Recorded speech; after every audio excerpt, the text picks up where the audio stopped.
Yung mga tourist spots dito sa Castilla, marami tayo. Yung Canhela Falls. Yung Canhela Falls, nandyan yan sa Barangay Canhela, na alam mo naman yung falls, siyempre yung from river, tapos mababa yung lugar. Kaya maraming pumupunta doon sa falls. Pumupalls. Yung Rolling Hills. Yung Rolling Hills, nandyan dyan sa part ng, yung gateway dyan, na papunta dyan ay San Pasyon. Dyan sa, exploring the wonder of nature grove. Yung maraming pumupunta dyan sa, nag-overnight, pagka-umaga, early morning, sunset. Kasi makikita mo, overlooking yung Bayan Volcano and overlooking yung dalawang vulkan, yung Bulusan Volcano. Kaya maraming pupunta dyan sa Rolling Hills, lalo na nung panahon ng COVID. And hanggang ngayon, nag-tent sila dyan sa Rolling Hills. Yung Lake Boraguis, dyan sa barangay ng Milagrosa, mayroong Lake Boraguis dyan. Alam mo naman yung lake, isa yan sa pinupunta ng mga tao. Mayroon tayong pinaka-famous, yung Malamawan Island. Yung Malamawan Island, napaka-native na island, white sand, at marami yung pumupuntang tao dyan. Hindi lang dito hindi lang mga local tourists, maging mga foreigner, international tourists pumupunta dyan. Lalo na nung after ng COVID, talagang ang dami ng tao. Every summer, ang dami ng tao dyan. Kapikat ng ng Boracay, parang Boracay Island. Mas maganda pa nga yung sand dyan, white sand. At saka yung mahabang sandbar. So yan yung mga pinupunta ng ating mga kababayan. Meron na rin tayo mga resort dito, katulad ng Don Picasso Malamawan Sand Resort in Travel. Merong dagat at saka swimming pool at saka hotel. Then yung lighthouse na Macalaya, isa yan sa mga sinaunang lighthouse dito sa Castilla.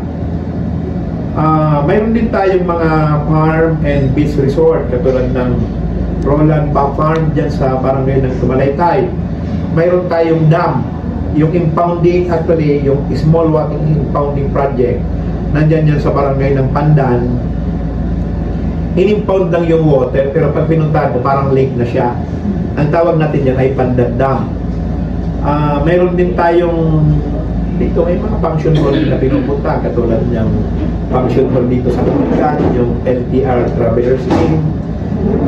Mayroon din tayong bagong new rise na Burbaybay. Yung Burbaybay Resort din yan sa barangay ng Bagong Sirang. Mayroon tayong, ang tawag dyan sa cave, Cambalhalas Cave, Bagong Sirang din. Pag pumasok ka doon, sa ilalim, parang may water sa pinakadulo, kasi nandun pala yung dagat.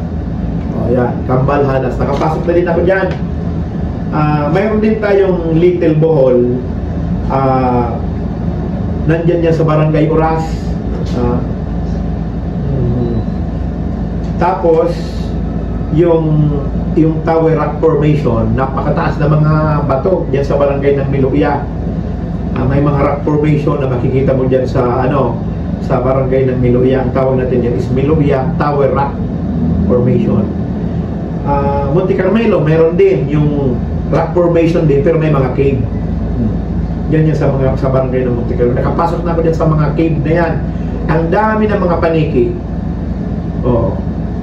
Tsaka yung pinaka-lumang simbahan dito sa Castilla, yung Saint John the Baptizer, Centennial Church na simbahan.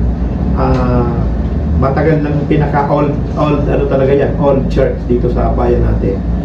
Yung Poblacion Lighthouse. Yung lighthouse, dalawa yung lighthouse natin. Meron tayo sa Macalaya at meron tayo sa Poblacion. Matagal na rin yan na lighthouse. Mga panahon pa yun ng Castilla. Then, mayroon tayong river cruise. Yung Nasipit Dulangan River Cruise. Nag-cruise na kami dyan dati. Pero, ano lang yan, kung gusto mo lang na mag-cruise, mag-renta ka ng bangka, papunta doon sa ikot-ikot ka lang. Yung Poblacion, barangay Poblacion yan, papunta na Poblacion sa San Isidro. Yung Gabito Spring Resort, dyan yan sa La Union, napakagandang resort din yan, nature spring talaga. Dito sa Milagrosa, kung makikita mo dyan sa tabi ng kalsada, dyan ay pa-picture si Heart Evangelista na nakaupo siya sa yung mga Yung mga handicraft, maraming mga handicraft dyan. Isa rin yan sa pinupunta ng mga tao. Mga handicraft product wholesaler. Nandiyan yan sa barangay ng Milagrosa. Dito rin sa Sugoy, mayroon din Sibol Resort. Mayroon din yung resort na sa unahan lang ng tulay. Sibol Resort ang pangalan. Dito sa munisipyo, meron tayong bagong hangout dito na nasa likod mismo ng town hall. Ang tawag na kung saan pwede ka dyan mag-relax, pwede ka magtingin-tingin ng beauty ng river. Ang tawag natin yan, Castilla River Front.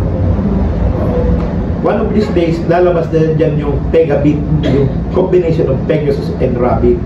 Nakikita nyo na lang yan. Meron din tayong Selena Honey Bee Farm. Nandyan yan sa San Vicente. Yung mga honey, yung mga hindi pa nakakakita ng honey, pwede silang pumunta doon. So yan. Meron din mga paiba-iba pang mga resort na nandiyan, mga maliliit na pwede rin nilang puntahan. So, yan yung mga tourist destination and ano yung tanong mo? Yan, tourist spots na pwedeng mapuntahan ninyo dito sa bayan ng Castilla. Ngayon, paano nakakatulong yung tourism destination contribute to economic development? Unang-una, when there's tourism, merong pera. So may revenue, di ba? Kasi yung mga turista pa natin dito nagagasto. May revenue pumapasok sa atin. Kasi yung may mga tindahan, siyempre nagbabayad yun ng permit. And kumikita rin sila. Job creation. Siyempre, sa presence ng mga turista, nag-create tayo ng mga job opportunity sa ating mga kababayan, sa local community. And yung mga small business, siyempre yung mga negosyante, mabubuhay sila kasi nagkakaroon sila ng opportunity na magtinda. Infrastructure development, nadidevelop yung ating mga kasi yung mga infrastructure natin, na-attract din yung turista na mag-invest. Tapos, napipreserve yung ating culture. Halimbawa, yung island ng Malamawan, napipreserve natin yung may mga hayop na nandun. Yung kultura natin, at least nakikita ng mga turista kung ano yung culture ng bayan ng Castilla. Okay, so ano pa? Paano natin mapopromote yung tourism? Unang-una, kung nagkakandak tayo ng marketing research, nag-identify tayo ng mga target audience, at yung ating online presence, siyempre sa online, na-market na natin yung especially ngayon na napakalakas na ng social media. Pag pinost mo lang dyan, di ba nakita mo yung sa Bohol na hindi naman nakahalata yung swimming pool doon sa Bohol, di ba? Pasikat na. O parang ganyan because of our online mga post ng mga kababayan natin, napopromote natin yung tourism dito sa bayan. Yung partnership natin with other business group o yung mga partnership natin. So yun pa lang napopromote natin yung tourism. Siyempre yung mga bisita, the visitor itself, sila na mismo nagpo-promote maliban sa atin. So yun din, yun lang. Ano pa ba? Livelihood. O yun ang natutulungan natin sa livelihood nila. Siyempre pagkabuhay, yung mga pwede silang nagtutourist guide, nagtutour guide, yung mga tindahan o livelihood. Yun, doon tayo nakakatulong. Ngayon naman, yung tinatanong mo yung festivity, yung festival natin, meron tayong, we celebrated Ulod Festival every October 1 to 7. Yan yung annual festival na sineselebrate natin ng Castilla. And yan ay nagsimula noong October 2008 based on Ordinance number 8 noong 2008. At yan, siguro mga nasa ilang years na ba? So, yung festival, ang festival na ito ay parang isino-showcase natin yung abundance and bountiful harvest ng ating mga farmers and hardworking fishermen. So, we celebrate festivity because of abundance, di ba? Nag-celebrate tayo because, ang dami ng ani natin. O kaya, parang yung mga katutubo natin, ganyan yung ginagawa noon. Pag abundance, may celebration. Katulad natin pag nagpipiesta, di ba? Thanksgiving, nagpapasalamat tayo because marami yung dumating sa atin, marami yung blessing natin. So, maliban dyan, nakakatulong din yung ating Unod Festival doon sa local agricultural sector. Kasi yung Unod Festival is yung mga root crops, yan yung festivity natin. Yung Unod Festival para ma-promote yung unity ng natin lahat, camaraderie, maka-attract tayo ng mga visitor, mga turista, mga guests galing from other provinces and galing from other municipalities, at ma-promote natin yung ating innovative agricultural practice. Kasi, paano ba yung pagtanim ng gabi? Paano yung pagtanim ng kamote? Ito doon natin malalaman. Kasi, lalo pa, by next year, yung local government will be allocating funds for to be distributed to several barangays for purposes of Unod Festival, para magtanim sila na maraming fruit crops. Para pagdating ng October, yan yung isi-showcase natin. Ano yung mga nandyan sa event ng Unod Festival? Siyempre, may misa tayo para magpasalamat. Mayroon tayong motorcade. Mayroon tayong, hindi nawawala yan dyan, yung trade fair para doon sa expo, food expo. Para makita natin yung iba't ibang klase ng root crops, iba't ibang variety ng mga root crops. Halimbawa, yung kamote, may kamoteng yellow, may trescolores, iba-iba. Mayroon tayong cooking contest. Paano ba niluluto yung root crops?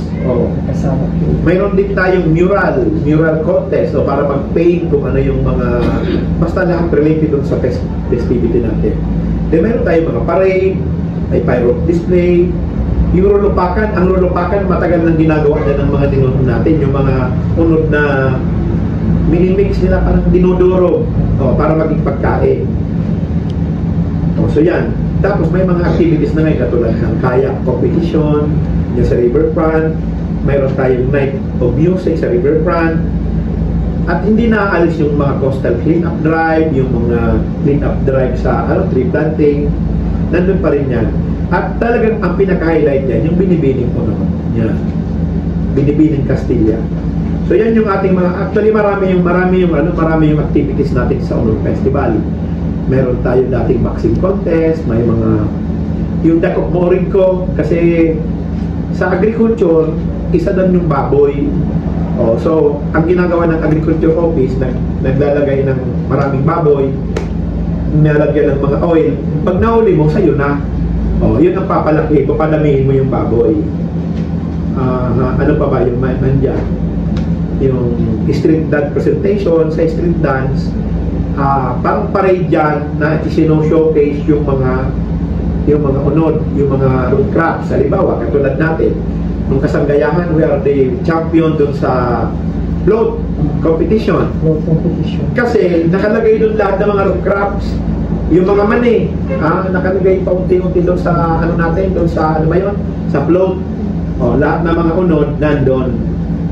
So yan, actually marami pa tayo ibang mga inihahabol na mga activities. Ayaw ko nang isa-isa kasi ang dami. Okay? So ano pa? May mga programs or projects po kami implement ng municipality para mag-promote ng job opportunities. Ang dami-dami na. May job fair kami, may skills match. Example lang po. Marami tayo. Unang-una, job fair. Lahat ng mga establishment dito sa bayan, pag nangangailangan sila ng trabaho, dapat pumapasok sila dito sa PESO. Yung PESO is Public Information Service Office. Para kami yung nag-hire para sa livelihood nila. Pangalawa, with our partnership sa DOLE, sa Bicol Party List, kay Congressman Dick, kay Governor, mayroon tayong mga tupad tulong pagkabuhay sa ating mga displaced person. Doon tayo nagbibigay ng mga livelihood. At saka, with the help of the local government and SWD and DOLE, marami tayong binibigyan ng mga card, yung rolling card, marami tayong binibigyan. At hindi lang yan, kapital pa, binibigyan pa. Marami nang bibigay natin ng Sustainable Livelihood Program.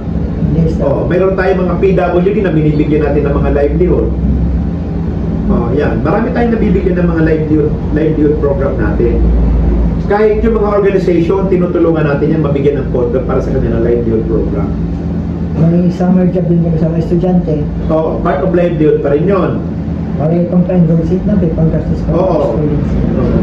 Doon po sa mga program po mga or project na i-implement, may ano po kayo? Sino po yung pinaka-may beneficiary po kung nagpupuha? May beneficiary? Kumbaga, May beneficiary natin, yung mga Walang trabaho. medyo mahihirap na ano, may validation naman tayo diyan. may criteria po. Oo, meron tayo. Oo. Una, yung hindi for-piece, kasi for-piece mayroon na sila. Mga non-sorties. Oo. Siyempre yung mga below yung kanilang pinabayaran. Yung mga napektuhan ng COVID na umuwi dito tapos wala pang trabaho, pinapasok namin. Yung mga graduate sa Corpus, kasama din. Oo, kasama din doon. Yung mga livelihood pala natin, ito na, livelihood.